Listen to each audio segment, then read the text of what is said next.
अभी हम देख रहे हैं 3-4 महीनों से शहर बेंगलोर में इतना हंगामा किया जा रहा है कि मुसलमान जितने भी जो मदारिस इस्लामिया बिना किसी इजाज़त के वो पुलिस के ज़रिए से वहाँ पर घुस जाते हैं। और इस तरह के अभी जो हम देख रहे हैं सवालात हो रहे हैं, शर्म आती है उन सवालों को दोहराने के लिए भी।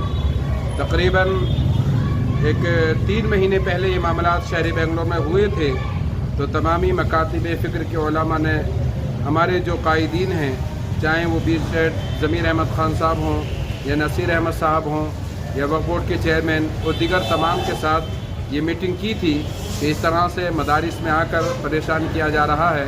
ये वो मदरसे हैं जहाँ पर गरीब तलबा पढ़ते हैं, जिनके माँ बाप के पास पढ़ाने के लिए कुछ पैसा नहीं रहता है। अगर ये मदारिस ना रहें तो बच्चे किसी काम करेंगे, क्योंकि उनके पास इतनी ताकत नहीं रहती है कि अपने बच्चों को पढ़ा सकें।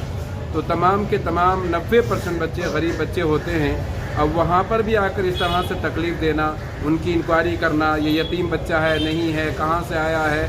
अरे भाई, हिंदुस्तान का बच्चा है, हिंदुस्तान का इंडियन है, लेकिन वो सुनने के लिए तैयार नहीं हो रहे थे। ये परेशानियाँ लेकर हमने मीटिंग की, तो फिर वादा किया गया और हमारे नसीर अहमद साहब ने कहा कि हमने सीएम साहब के साथ मीटिंग की है।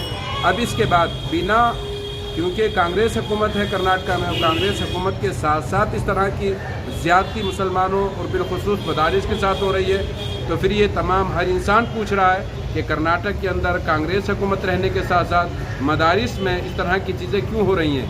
तो ये तमाम चीज़ें पूछी गई, तो उन्होंने कहा कि सीएम साहब से मुलाकात हुई है और कहा गया कि आप किसी भी मदरसे की इस तरह से इंक्वायरी नहीं होगी।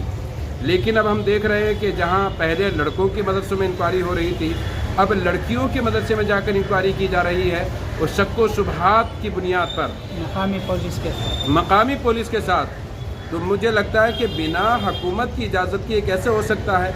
अगर हुकूमत की इजाज़त के साथ ये हो रहा है, तो फिर कांग्रेस हुकूमत को जो मुसलमानों ने वोट दिया है, तो फिर उसका क्या हुआ।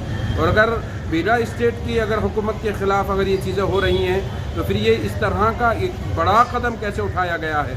और बड़ी बड़ी बच्चियों के साथ नाजेबा कलमात बोले जाते हैं, उनको मारा भी जाता है और तरह के सवालात किए जाते हैं। तो मैं कांग्रेस जो लीडरान, हमारे मुसलमान लीडरान हैं, मैं उनसे गुजारिश करूंगा कि अभी वक्त है आप हजरात को सामने आने का। ये इलेक्शन आते रहेंगे और आपको कौम के सामने आना पड़ेगा। ऐसा ना हो कि बाद में फिर परेशानियां आपको आएँ। आपने वादा भी किया था कि हम कौमी मुस्लिम के सामने आएंगे, उनकी चीज़ों को सुनेंगे, उलमा के साथ मीटिंग करेंगे, लेकिन इलेक्शन के बाद वो तमाम चीज़ें ख़त्म हो चुकी हैं। तो मैं अपने सियासी कायदीन से गुजारिश करूंगा, अभी भी वक्त है, कांग्रेस हुकूमत है, अभी भी कौम आपका इंतज़ार कर रही है। ऐसा ना हो कि फिर बाद में बड़े मामलात हो जाएं और परेशानी का सामना करना पड़े। तो मैं तमाम से गुजारिश करूंगा कि आप कौम को वक्त दें, अपनी कौम से मिलें, उलमा के साथ मुलाकातें करें और आने वाले इलेक्शन की भी तैयारी आप करें। यतीम खाना अहले इस्लाम में भी गए, अभी यतीम खाना अहले इस्लाम में हुआ, मैंने सुना सारे पार्ला में, वहाँ पर लड़कियाँ हैं, वहाँ पर जाकर यानी ज़्यादा पुलिस के साथ जाकर, और कुछ नौजवान वहाँ पर आए तो उनको भगाया गया, उनको वहाँ से हाथ पकड़ के उनको वहाँ से धक्के देकर उनको वहाँ से भगाया गया। तो ये क्या हो रहा है। यहाँ पर बीजेपी हुकूमत तो नहीं है, यहाँ पर कांग्रेस हुकूमत है और मुसलमानों ने पूरा सपोर्ट किया है और मुसलमानों के साथ इस तरह से धोखा दिया जा रहा है, मुसलमानों के साथ ज़्यादती की जा रही है, मदारिस पर ज़्यादती की जा रही है। तो इस तरह के हालात का सामना करना बड़ा मुश्किल है।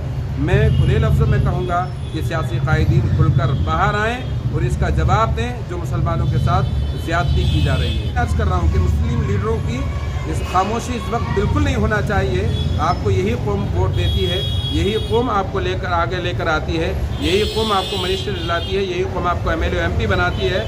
आगे भी इस कौम के साथ आपको आना है। तो बराए करम मैं आपसे गुजारिश करूँगा कि आप फिर बैठें, कौम के साथ आएँ, कौम के जो दुश्वारियाँ हैं, जो परेशानियाँ हैं, उनका हल किस तरह से किया जाए वो आपकी जिम्मेदारी।